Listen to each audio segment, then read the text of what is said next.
Hello students, class 10 students. आज हम pros section में से चैप्टर 7 पढ़ेंगे। चैप्टर का नाम है द मर्चेंट ऑफ वेनिस। लिखने वाले का नाम William Shakespeare. Author, the name of the author is William Shakespeare. बड़ा ही रेनोवेट एंड फेमस ऑथर है। दुनिया में माना जाता है इनके राइटिंग्स को अभी तक विलियम शेक्सपियर के नाम से काफ़ी मशहूर ऑथर है। The merchant of Venice. तो शुरू करते हैं हम। शैलॉक द ज्यू लिव्ड इन वेनिस। जो शेलॉक नाम का एक यहूदी था। जीव क्या होता है? यहूदी। इसका रिलीजन है जीव। जीव मतलब यहूदी। वो विनीस सिटी में रहता है। A user by profession has amassed an immense fortune by lending money to a great interest to Christian merchants।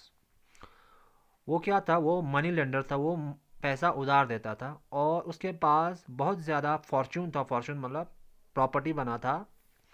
क्योंकि वो क्या देता था? ग्रेट इंटरेस्ट, ज़्यादा सूद पर, हाई इंटरेस्ट पे, जो क्रिश्चियन मर्चेंट्स को, जो सौदागर होते हैं, बिजनेसमैन होते हैं, मर्चेंट सौदागर, उनको इंटरेस्ट देता था। जो उस वक़्त ट्रेड करते, समंदर में ट्रेड करता था। मर्चेंट कहते हैं आप, सौदागर, सौदागर कहते हैं मर्चेंट्स।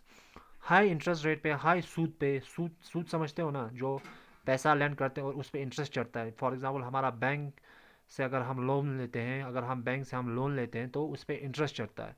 तो वो हाई इंटरेस्ट पे वो क्रिश्चियन मर्चेंट्स को, ईसाई मर्चेंट्स को क्या क्या देता था? पैसा देता था on high interest rates. Being a hard hearted man, he exacted the payment of the money he lent with such severity that he was much disliked by all good men and particularly by Antonio। अब देखो इसमें क्या है। वो क्या था? वो अपने पेमेंट्स को लेते वक्त अपना जो पैसा वो वापस लेता था, वो बिल्कुल सख्त तरीके से लेता था। बड़ा ही मतलब वो अमीर गरीब का फ़र्क नहीं देखता था। वो अपना पैसा और अपना सूद बिल्कुल किसी भी तरह से लेता था और वो रहम दिल बिल्कुल नहीं था। और वो उसे तमाम जो शहर के जो अच्छे लोग थे उसे नापसंद करते थे, डिसलाइक करते थे। किसको? शैलॉक, जो एक यहूदी था, जो एक जीव था। And particularly by Antonio. और एक एंटोनियो नाम का एक आदमी था। उसका नाम क्या था? वो एक क्रिश्चियन था, एक क्रिश्चियन मर्चेंट था। वो भी एक व्यापारी था, मर्चेंट था। एंटोनियो, उसका नाम क्या था? एंटोनियो। वो भी व्यापार करता था, बिजनेस करता था। ए यंग मर्चेंट ऑफ विनीस, वो भी विनीस में रहता था। वो भी कारोबार करता था, व्यापारी था समंदर में। And Sherlock as much hated Antonio because he used to lend money to people in distress and would never take any interest for the money he lent। और वो जो शेलोक, जो जीव था, वो एंटोनियो को बहुत नफरत करता था और एंटोनियो शेलोक को बहुत नफरत करता था। क्यों? क्योंकि जो एंटोनियो था वो लोगों को पैसा देता था लेकिन वो इंटरेस्ट नहीं लेता था, वो सूद नहीं लेता था। तो इससे शेलोक उससे खफा रहता था, नाराज़ रहता था, क्योंकि उसके जो कारोबार, उसके बिजनेस पे असर कर रहा था। कौन?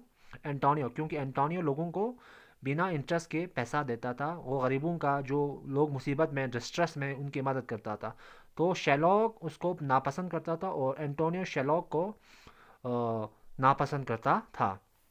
Therefore, there was great enmity between these covetous Jew and the generous merchant Antonio। इसीलिए इन दोनों के बीच में जो दुश्मनी था, किसके बीच में? इस मतलब कोवर्टस जू मतलब जो जालिम था, जो जालिम यहूदी और जो जेनरस मर्चेंट एंटोनियो। और वो जो रहम दिल था, जेनरस था एंटोनियो। उन दोनों के बीच में क्या था? एनिमिटी था, दुश्मनी था।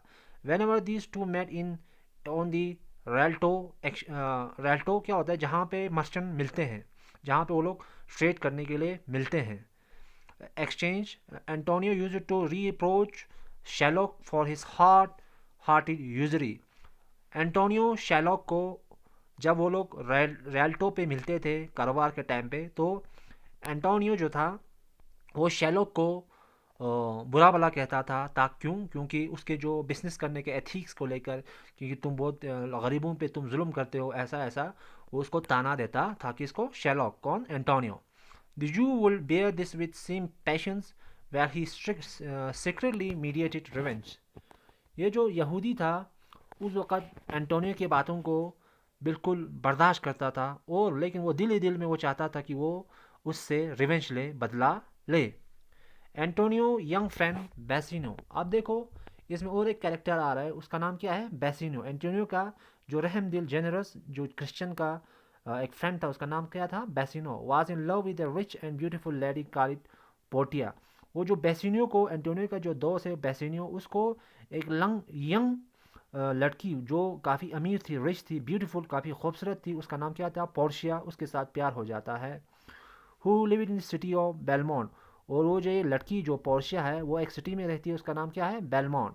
ही wanted to travel to Belmont to propose to her, but he did not have the money to money to be needed to make himself look as rich as important as her own suitors. लेकिन वो उस जो बेसिनो है, जो Antonio का friend है, वो Portia से जाके मिलना चाहता है और उसको प्रपोज करना चाहता है, अपने प्यार के बारे में उसको बताना चाहता है। लेकिन उसके पास इतना पैसा नहीं होता है, लेकिन उसके पास इतना पैसा नहीं होता है जिससे वो अपने आप को एज रिच रिच शो करें, किसको, पोर्शिया के सामने अपने आप को ऐसे रिच दिखाना चाहता था ताकि वो अमीर लगे।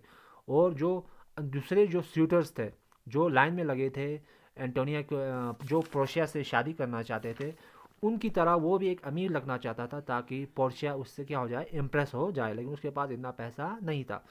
सो he went to Antonio and asking him to lend him a sum of 3000 डुकट्स।